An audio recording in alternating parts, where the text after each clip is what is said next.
AI was supposed to make us more efficient. And for many folks, it just feel like it's making their life a lot harder and actually creating more work. One participant said that they've been in marketing for about 20 years, and they said they've never worked as hard as they're working now.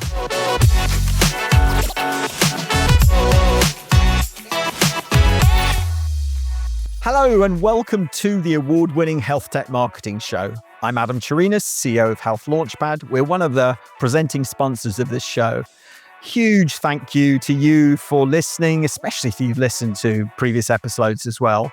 And if you haven't already done so, please do hit the subscribe button on whatever app you use. Big thank you, as always, to our great friends at Healthcare Now Radio. Roberta and Carol, you've been incredible partners to us, and we're so grateful to you for everything you do in helping us to get the show to reach more people.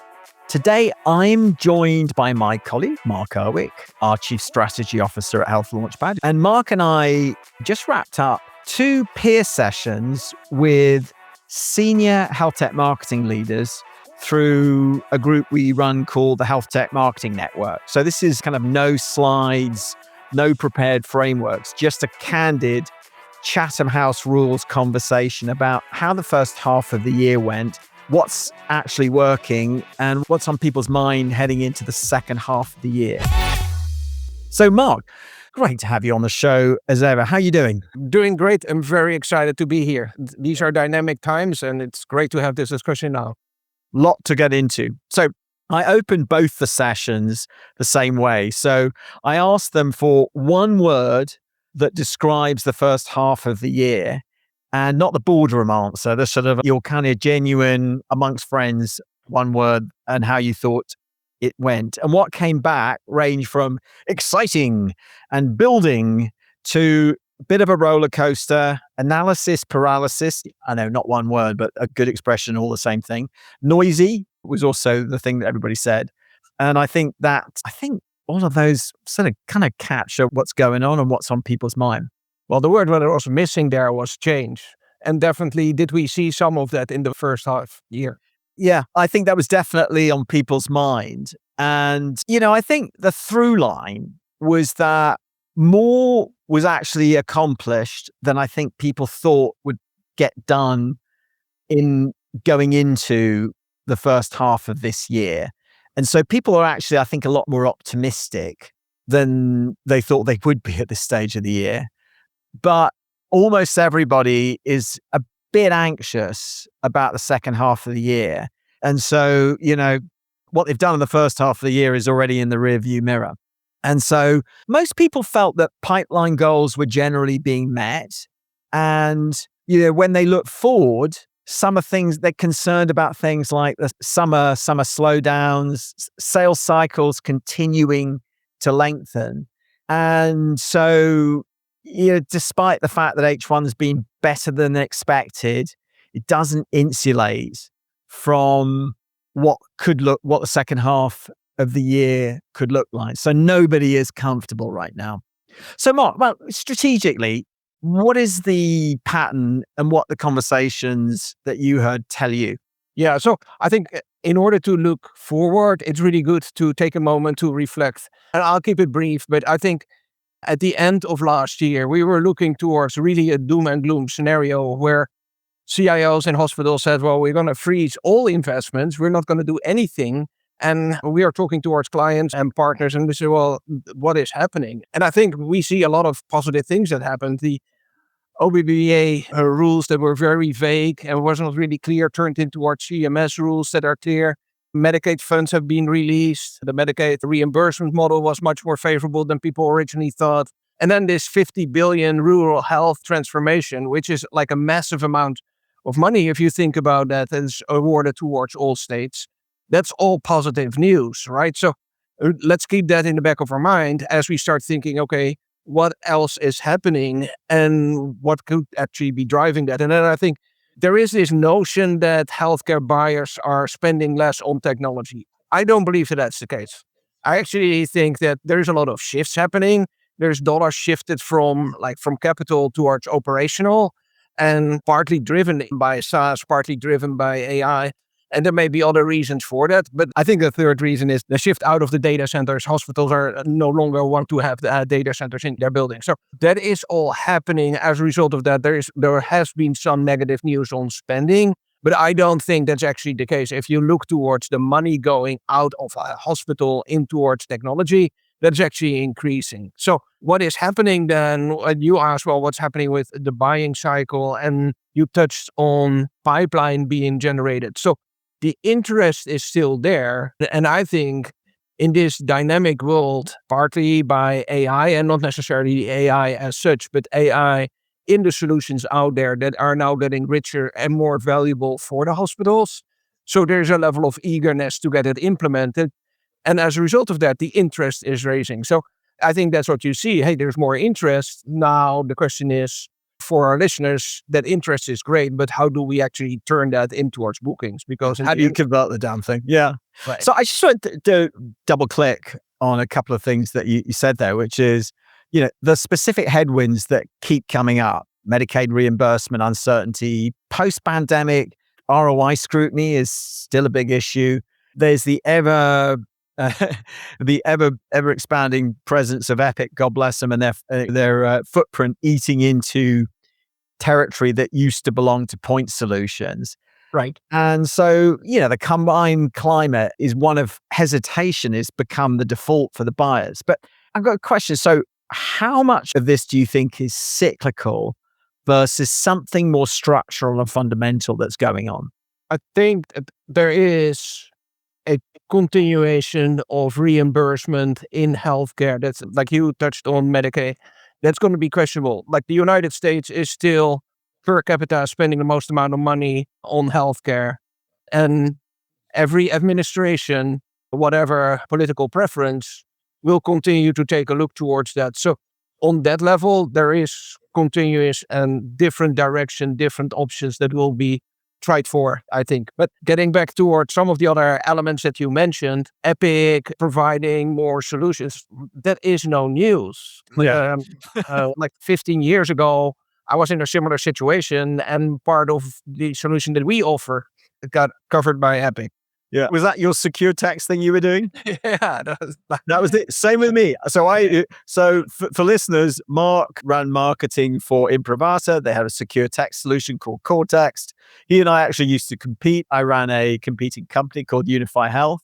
And we went once. So you guys sort of basically deprioritized it, right? As I recall. Right. Yeah. And you'd been all in on marketing on that. We actually went the other way. We went one step further, which is we put the company up for sale once we saw Epic getting deeper and deeper into that market. And so we can see it happening. You can see it happening with ambient AI. And there's so many other aspects where it's understandable, right? Because Epic's value proposition is everything's part of one solution. Customers are asking them for that. So they're just going to continue going for it. So that's nothing changed. Okay. I mean, last year when we had our marketing playbook, one of the things that we mentioned is the CFOs are pushing to get more out of the solutions already installed. This was not an IT message, right? This was across the board. It was just pressure. We saw that from advisory boards and some other firms out there that stated, hey, there is just an eagerness with the amount of money and the pressure on budget, razor thin margins, no news there, get more out of these massive investments that we've already made. And Epic is a perfect example there. Yeah, absolutely. So one of the theories that I put to the groups was that I feel like the market is bifurcated, that there's essentially kind of a two-speed market. And it's like, if you are an AI company and you've got a great solution which addresses absolutely specific problems where there is relatively low risk and a high potential impact, those solutions are getting adopted at scale, particularly for some of the more mature ones that have been around for a decade or so. Those companies, I think, are doing extremely well. On the other hand, if you're just AI enabled or AI powered or not AI anything, and you're selling something which is, solves a clear value proposition, but doesn't have an AI-ness to it, you're finding things much, much harder. And in fact, if you don't have an absolutely crystal clear value proposition and you can show payback within a very short period of time, you're having a pretty tough time of it. So I'm curious, is like, do you feel that it's the same? Do you feel that that's true, that that's what's going on? I think it's true. And actually, I want to add a third group towards it. So you characterize the AI core, AI powered. And the third group that I want to introduce is those companies that are using AI in their development. So let's take them one by one. The AI powered, I think they very quickly, if not already, lose their differentiating value. Like AI powered, AI somewhere in there is no longer a differentiator. Every company or every software company on the planet should be doing that. AI core, absolutely. I believe in that. I 100% agree with you, Adam. That's where true value lies. Now, the third category that I want to introduce, and I will talk about it because it also is important for people in marketing to think about how that shift the message is. Like, if your development team actively uses AI in their development, the speed of innovation significantly improves. And I think that this is going to be a core part of your message because it can help you to differentiate. It can help you also to be much more helping your customers getting value out of the solutions that they sell, because now you can much faster respond towards those requests that you get from your clients. And I think we don't see that yet in the market, but I think, hey, here's a great opportunity to help that message getting out there. That's so interesting. I hadn't thought about that. So it's maybe bifurcated now and trifurcated later. I don't know if trifurcated is a word, but anyway. And on the subjects of moving from 2 to 3, this is a very nice little elegant segue here. There were 3 shifts that we talked about in these 2 sessions that generated some real energy and some great discussion. So first shift is pilot deals are now standard. And customers are expecting 90-day opt-outs, and parallel bake-offs with 2 or 3 vendors running simultaneously are becoming much more common. And that's really tough for vendors that require a lot of integration as part of the setup. And, I've seen that shift working with clients in the ambient AI space, because ambient AI seems relatively simple to do a bake-off. But if one of the advantages of your product is when it's tightly integrated with the EHR, you get 10x the value. That's really hard to do in a short time frame. And a couple of the marketers mentioned that. The second thing is the C-suite is increasingly overriding already approved decisions. So CFOs are stepping in late, pointing to an existing vendor that covers, maybe it's only 50 to 60% of what's actually being purchased, and saying, no, we're going to stick with what we've got. And there were several people who said, yeah, we're seeing this increasingly. So it's really tough. There are deals that look like they're about to cross the finish line and then getting killed right at the end. And then the third is the buying committee expands mid-process. And we kind of see that. Actually, it's sort of interesting working with clients doing ABM. You can sort of see that engagement and the number of people who are engaging much later in the deal suddenly increase dramatically because new stakeholders are coming in late, maybe with new objections, and it's compounding that override problem. So deals are getting killed, deals are stretching out. It's really tough for the salespeople. So, Mark, champion enablement feels like something really important here. What do teams need to be thinking about to give the champion more power to push on through and get the deal over the line? I'll address that question. But before I do so, I really like to talk about that third element, this buying committee. You had a guest on this podcast a year and a half ago, Terry Cunningham. One of the things he shared with us is this concept of a dynamic buying committee. And I think too many people forget about that concept. A buying committee, a buyer's group, whatever you want to call it, it's not a static group of people.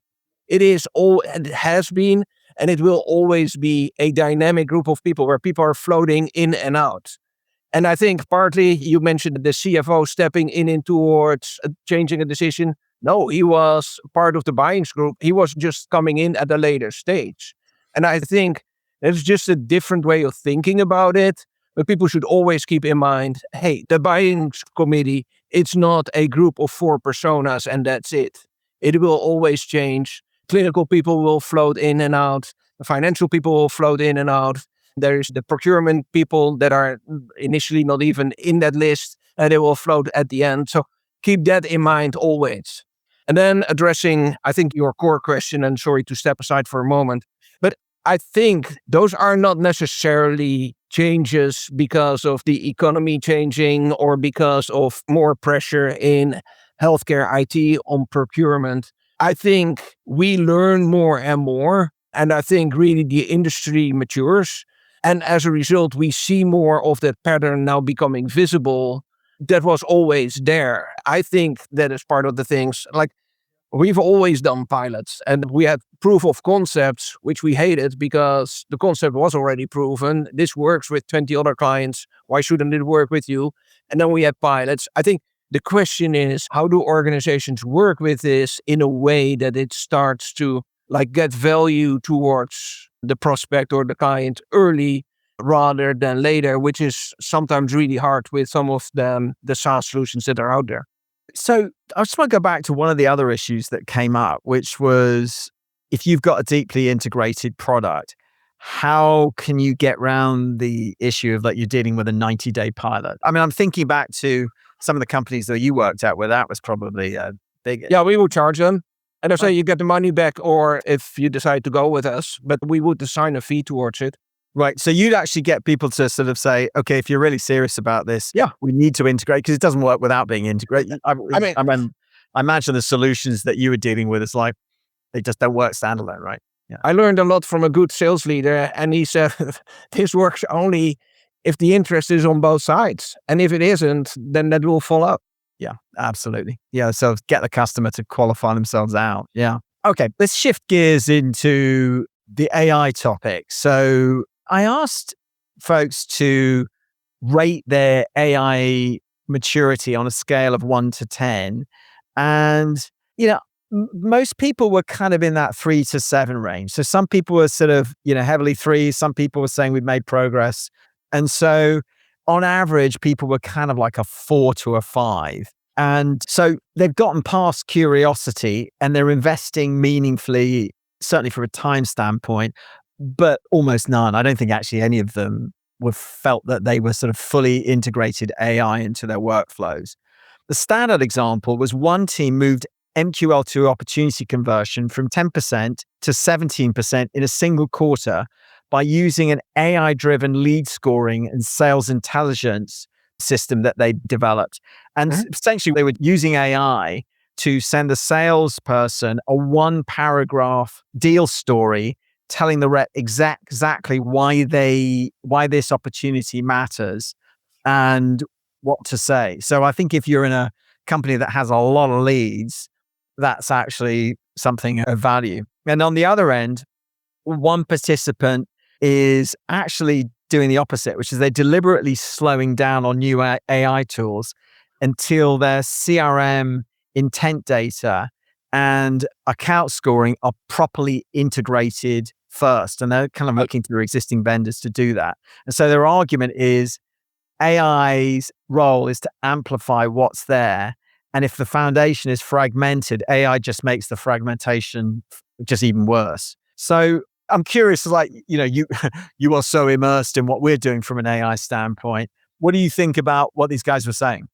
Well, I think data is foundational and you need to get it right, but I want to give a little perspective. I was tracking AI use cases for marketing that we touch on, and I started with 15 use cases. I expanded that towards 50. I stopped tracking when we got somewhere close to 100. And I still had hundreds of ideas. And towards our listeners, I built a workflow orchestrator where all of these ideas turn in towards teammates, AI teammates, I'll call them, that perform with our team on specialized marketing tasks. So I think there is no excuse on not making process there anywhere in your marketing department. The number of use cases within marketing is so big, so fast, that there are opportunities left and right where AI can help. And people always start with this concept of, yeah, we do it for content creation. Well, content creation is nice and you should absolutely do that, but use it for competitive analysis. Use it for taking a look towards your website and whether it performs from an SEO perspective. Use it for your budget tracking. It doesn't all need to be directly related towards like content and pushing out. There's so many more things that you can do with it. Trend analysis. So I don't think there's any good excuse to say, well, we're not doing it until the data is right. I think I'm thrilled about this use case that you shared, where they're intelligently applying AI towards the funnel, learning from it, and then optimizing the model based on their learnings. I think that's a brilliant idea. And I think that truly shows the value that AI can offer in our market. And guys, but anybody who is in marketing and has access towards AI now should be thrilled. Like, this was never possible. Now you can do things that were impossible previously. So it's interesting you say that, because there's a bit of a paradox actually, and one person brought this up, which is it's kind of the volume paradox, which is AI was supposed to make us more efficient, and for many folks, it just feel like it's making their life a lot harder and actually creating more work. One participant said that they've been in marketing for about 20 years, and they said they've never worked as hard as they're working now. Does that surprise you?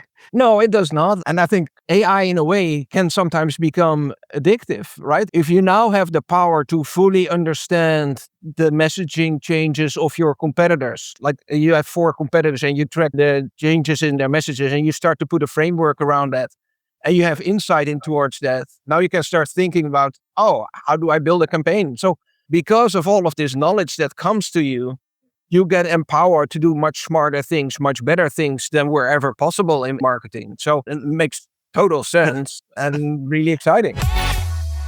Hey, I just want to chime in with something that I've been thinking about here, which is a lot of what Mark and I have been talking about today, the shifts in buying behavior, the role of AI, what's actually working right now. It all connects back to one fundamental question, which is, what does your GTM strategy actually need to look like right now to drive pipeline in this market? And that's exactly what we help health tech companies figure out at Health Launchpad, because our mission is to be the pipeline growth company for B2B healthcare. And if you're heading into H2 and you're thinking, hey, you know what? I wouldn't mind getting a fresh perspective on this. I'd love to have a chat with you. Nothing for sale here. Honestly, I promise you that. I'm just happy to have a conversation about this. And if you go down to the bottom of the show notes, you'll find a link to book a call with me. I hope you take me up on it. Now, back to the show. Despite everything we've covered, both sessions ended with genuine energy. And I think one of the things that got people really excited was to talk about things that are actually really working right now. And I want to go back, despite the sort of talk about AI, that old chestnut, which never fails to deliver, and that's direct mail. And in fact, direct mail is having a renaissance. And why is that? And it's kind of obvious, right? So healthcare, health systems, IT environments are blocking emails. And so physical packages actually landing on a CIO's desk are becoming the highest signal channel available to some of the teams. And it's not nostalgia, it's just pragmatic response to that real deliverability issue. Yeah, true. I don't think for me, I ever doubted the value of direct mail. I've always used it, and sometimes more than others. I can clearly see that. But I think about 5 years ago, there was this influx of giving companies. I don't know if you're familiar with it, but they would send a package towards you and they would pick up on certain criteria. So actually they would go in towards LinkedIn, check your profile, and based on your profile, they would send an appropriate package. So they would go towards my profile. They see based on messages on either Facebook or Twitter that I'm a big skier. So they find a skiing concept and they reflect that in the gift that they send to me.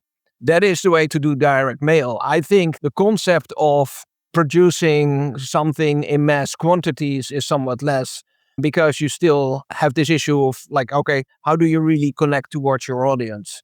And I think direct mail is one thing, but like there's more innovation possible, right? Like television is now so many channels, like we can get in towards just in the hospitals themselves with messaging. Man, is that changing the world? Exactly. Getting people in elevators. And in fact, Yeah. that actually brings me on to the second topic, which is different ways of building brand awareness. So the B word, is often a bit of a dirty word, but actually, there's sort of notion of using things like out of home and connected TV. So multiple participants described doing their first ever brand awareness campaigns, not lead generation, brand. And they were doing things like out of home, tied to major EHR user group events, using connected TV, including one company that's actually just create some really funny vignettes in a traditionally dry category, which happened to be sort of data archiving. And then one company in the preventive health space is running full omni-channel CTV, connected TV, programmatic, streaming audio, and podcasts to compete against better funded brands. So it's kind of cool. It's like, that's something I would not have expected. Yeah, I think having the right mix here is critical. Like brand is always important. And particularly, we touched on that a little bit at the beginning, but I want to go back to that for a moment. Like this change in buying behavior where AI is now starting to have more of an impact, but also this concept where people have in mind a certain brand before they even start doing research. So it's always important to have your brand top of mind and have that connected towards the solution. I think those are the specifics really around how do you leverage and how do you build a campaign. You cannot just have direct response demand gen campaigns and always expect people to deliver results. I think a brand is one other component. And then the other component, which like in healthcare specifically, the world that we live in, like you need to make sure that all of your clients are your brand ambassadors. Like if your clients are not happy, fix that first before you spend a penny in brand awareness, because they will be your biggest brand ambassadors. With CIOs being so strongly connected in our industry, I think you have no other choice. So the next change in the playbook has been something that's been evolving over the last few years, and it's the shift in events and experiential marketing towards a focus on communities and relationship building within those communities. So one of the biggest challenges is that buyers talk to each other before they'll talk to any vendors. And so the way that marketers are adapting to that is to try and get embedded within those communities. And so I thought there was really interesting conversations about sort of communities like Project 229, Health Impact, the stuff that Mike Mosquito's doing through the Buzz podcast, and then the newly emerging things like Elion Health. There's a lot of communities like that are becoming increasingly important. Now, the last topic I want to talk about is something which is near and dear to our heart, which is LLM optimization. So a lot of the folks in the meeting said that they'd restructured their content for AI discovery. And the ones that had done it in 2025 were already seeing a measurable impact in inbound results. And one framing from the sessions, which is there's a dark funnel arms race. And so the competitive advantage isn't content production, it's signal capture. It's first and third party intent filtered and then translated into content that the LLMs pick up and get in front of the buyers. I think I somewhat disagree with that statement there. The competitive advantage, if you don't have good content, is definitely content production, and particularly unique content. If you don't have unique content, if you don't have opinions, if you don't have content about your clients, that signal capture will never happen. That signal will only happen when you have a good story to tell, whether that comes from your chief medical officer, from one of your clients, or from your head of development. That doesn't matter. But you need to stand out versus your competitors. So when a question is being asked towards the LLMs, they know that you have a unique position. And sometimes I see people, they call it reusing content, put it in a different format, redesign it. That doesn't help in this world of LLM optimization anymore. It really needs to stand out in terms of uniqueness and in terms of perspective. And whether that is from a technical perspective or whether that is from a customer perspective, it doesn't matter. But it can't be the same as your competitors are saying also, because that doesn't raise towards that level. And then that signal will not be there. Thank you. Looking across all 5 of these changes to the playbook, there's direct mail, brand at scale, community-led marketing, LLM optimization. Are there any threads that tie all this together from your perspective? I was thinking about there's so many changes that are happening in society and the way that people respond towards impulses. Is that driving all of this, or is this just a combination of different things coming together, like the enormous rise of AI, people trying to connect with other people? And I'm not sure how to answer this question in the right way, Adam. I think for everyone personally, there is a different opinion here, but there are some things that stick out. Like, absolutely, LLM optimization needs to be one of your priorities.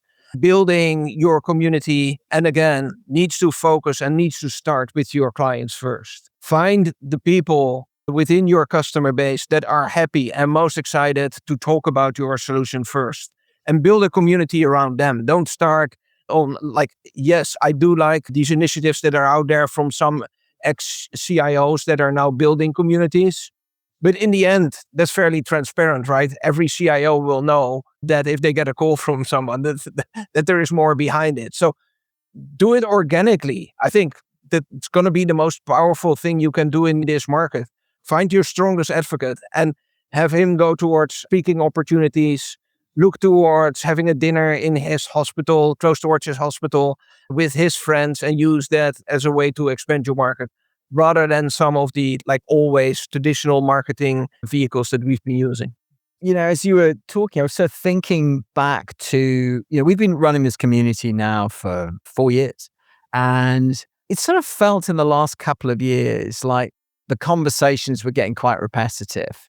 And it was sort of like the same themes were recurring and everybody was doing variations on the same theme. I feel like this year, partly because of the conditions in the market, but also because of the disruptive impact of AI, that there's a lot, people are trying new things.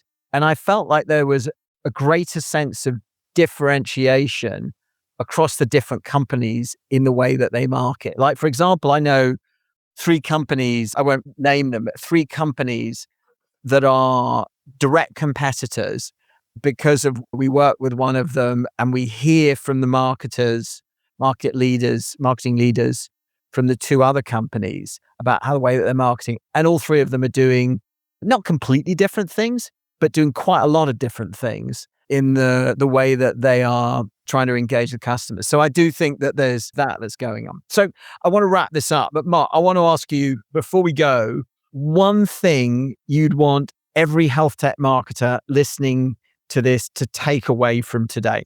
Okay, I think we touched on at least 20 different things that you can do today to make it better. And my advice would be pick one of those and do that really good. Don't try to do all 20, because that's where teams got stuck, people get frustrated, and you see mediocre results. But if you say, hey, I really like that pitch of changing our website to get more unique content on there, for the next 3 to 6 months, let that be your focus and be really good at it and drive your team around it. Mark, thank you again for being on the show. I always learn something from what you said. We're going to let you say goodbye. Thank you so much for the opportunity. It's always a pleasure to talk about marketing, talk about healthcare technology, and to bring that all together. Thank you. All right.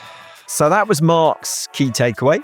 And so let me just wrap it up with my 5 takeaways from today's conversation.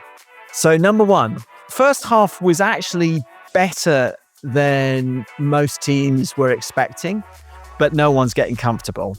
Sales cycles seem to be getting longer. There's obviously the concern about summer slowdowns, and pipeline anxiety heading into the second half of the year is real and widespread. Takeaway 2, The market is bifurcating, and actually Mark thinks it's even trifurcating, if that's even a word. AI core companies who have a clear specific ROI are doing really well, and they're pulling ahead.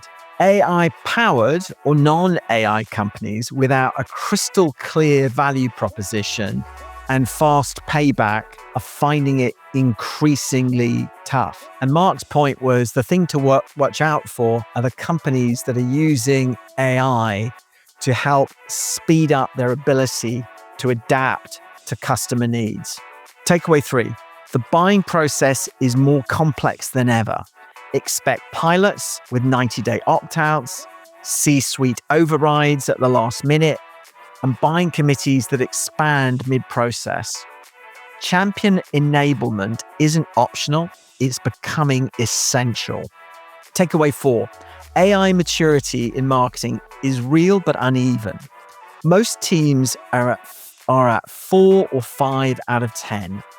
The teams winning are using AI to sharpen specific parts of the funnel, like lead scoring and deal intelligence, not just content creation. But don't wait for perfect data to get started. Start experimenting. Takeaway 5, the new playbook has 4 elements you should be thinking about right now. Direct mail is having a genuine renaissance as email deliverability crumbles. Brand awareness at scale, particularly using things like CTV, out of home, and programmatic, is no longer just for the big players. Everybody should be having a go at that. Community-led marketing and small events are becoming a real competitive advantages for companies that invest in it. And lastly, LLM optimization is the new SEO, and the teams that started early in 2025 already have a head start and are seeing results. If you found this useful, please share it with a colleague in health tech marketing. It's the best way to share the love. And if you haven't already, hit that subscribe button so you never miss an episode. I'm Adam Chirinas, and I'll see you on the next episode of the Health Tech Marketing Show.